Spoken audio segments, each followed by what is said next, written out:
दर्शकगण 21 गते चुनाव हुन गइरहेको छ। वास्तवमा जनताको मुड के छ? कुन पार्टी, कुन दल, कुन उम्मेदवारलाई भोट दिन चाहनुहुन्छ उहाँहरू? परिवर्तनको पक्षमा छ कि पुरानो दलको पक्षमा छ? यसै बारेमा आज ठाने पर्ने हुन्छ, मतदाता पनि हुनुहुन्छ। म उहाँसँग केही कुराकानी गर्न गइरहेको छु। सर्तमा स्वागत छ। यसमा अब पुरानो दल भन्दा अब नयाँ दलमा परिवर्तन भयो। जनताको आधारमा जनताले कसले के तरिकाले जनताको अब तपाईँहरूको विचार के छ? कता नयाँ दलतिर जाने छ कि पुरानो दललाई मत दिइराख्ने? हामी अहिले नयाँ दल भन्नाले कुन दल? जुन अब हामीले अब यो स्वतन्त्र राष्ट्रिय स्वतन्त्र पार्टी भन्नाले रवि लामेछाने र बालनशाहको जोडीलाई।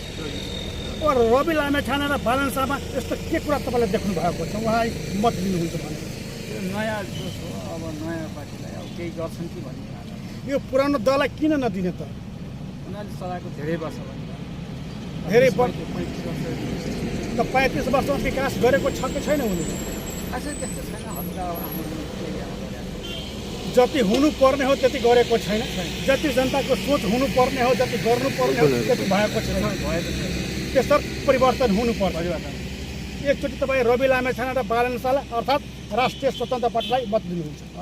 जनताले तपाईँको यो क्षेत्रमा यो बर्दिवास पालिकामा के कस्तो छ राष्ट्रिय स्वतन्त्र पार्टीको?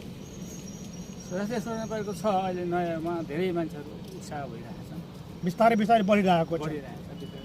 अब आउने दिनमा वास्तवमा परिवर्तन हुनुपर्छ, नयाँ पार्टीलाई मत दिनुपर्छ भन्ने सोचमा यहाँका जनता पनि हुनुहुन्छ। अब जनताहरू छन् थुप्रै। तपाईँको अरोसिया परोसिया घर परिवारले के भनिरहेको छ? वास्तवमा के गर्नुपर्छ? त्यसलाई परिवर्तन गर्न, देशमा विकास गर्नका लागि के गर्नुपर्छ? अब देशको विकास गर्नलाई अब जनता परिवार नेता परिवर्तन गर्ने, अब जनतालाई चाहेको अनुसारको सुविधा नभएको हुनाले अब जनताले नयाँ हेर्न चाहेको छ। धन्यवाद। दर्शकबिन भर्खर सुन्नुभयो, वास्तवमा देश परिवर्तन हुन्छ, नेता परिवर्तन हुनुपर्छ।